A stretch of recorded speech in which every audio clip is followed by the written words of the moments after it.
Okay, that just inspected the place. It was as expected, which is good. It was very quiet, a nice little secluded cul-de-sac surrounded by foliage, trees and hills. Very attractive, I've got to say. As expected, yes, it does require renovation. I got the paperwork and the equivalent of the section 11 or 12s they have in Victoria, which outlines the body corporate fees and all the other rates and easements and all the other legalese stuff. Apparently a lot of that stuff is carried out on this huge form, which means you don't have to spend that much for conveyancing for your property as you do in other states. So it makes things a little cheaper here, and also the stamp duty charge for buying a property is lower here, much lower than in, say, Victoria.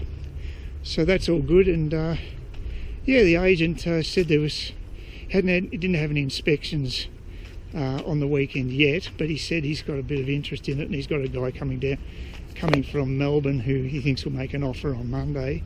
It is quite cheap, and it is a great area, so I don't think he's bullshitting me.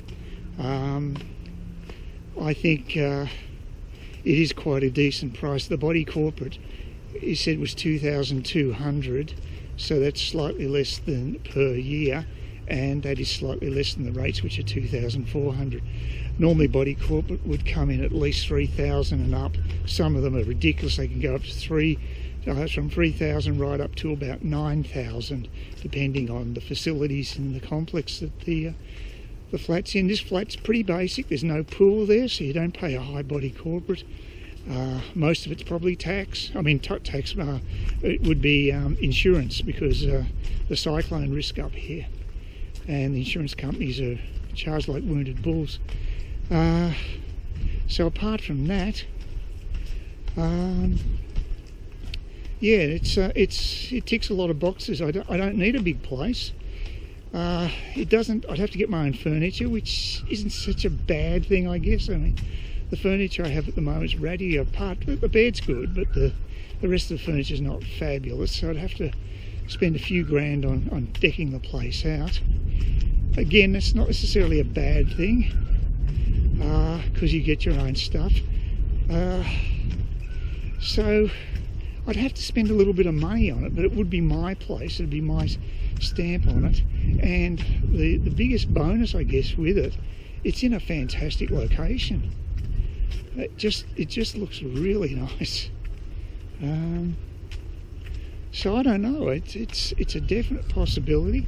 It means I'll have extra cash in the bank because it's such a cheap buy. I presume I'll be able to buy it for about $135. We'll see.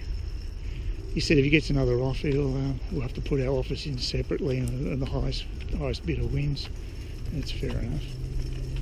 So it just depends how they organise it. So yeah, a few people do use this pathway. It's an attractive. Actually, Stuart, he offered to give me a lift back to my place in Parramatta Park, and I thought, oh look, I won't put you out there, because he's going the opposite direction to Smithfield. But he's got plenty of time on his hands. I mean, overall, property's not exactly going gangbusters up here. So I think, but this place is priced to sell by the looks of things, and it's. And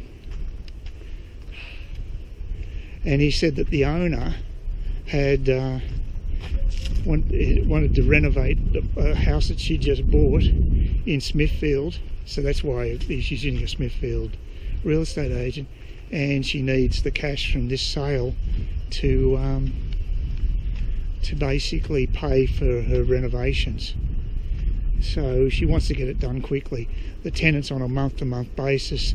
Apparently, if there's no conditions on the sale, in which, in other words, finance, which there isn't in my case, the tenant can be given 30 days notice and they're out. But I don't necessarily want that, because I want to probably have them in for another 60 days at least, and then try to get someone to organise renovations.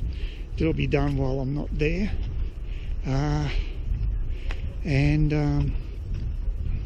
get the floors done and all that stuff and the walls. There's a bit of work to be done, so I don't know if I'll, you know, I have to spend a bit of money on it, so I'd have to, it's a great location, but the flat itself does need a little bit of work to bring it up to scratch. So, you know, I'd have to balance that off. I'm not going to put in a particularly high bid, that's for sure, because I've got a model. I'd have a bit of money to be, there's a bit of money to be spent to bring it up to the standards I'd like. But anyway, it was good to see, and it's like over $100,000 cheaper than the 2-bedroom place in Parramatta Park.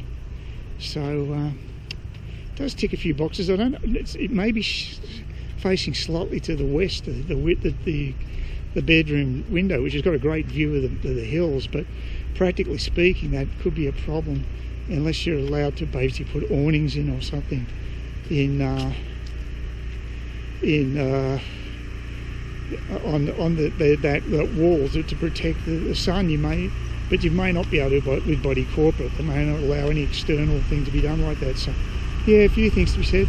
I was worried that there might be cladding on the outside, but that's not the case. Just a bit of weatherboards that are on the exterior. It's all sort of cinder blocks sort of construction.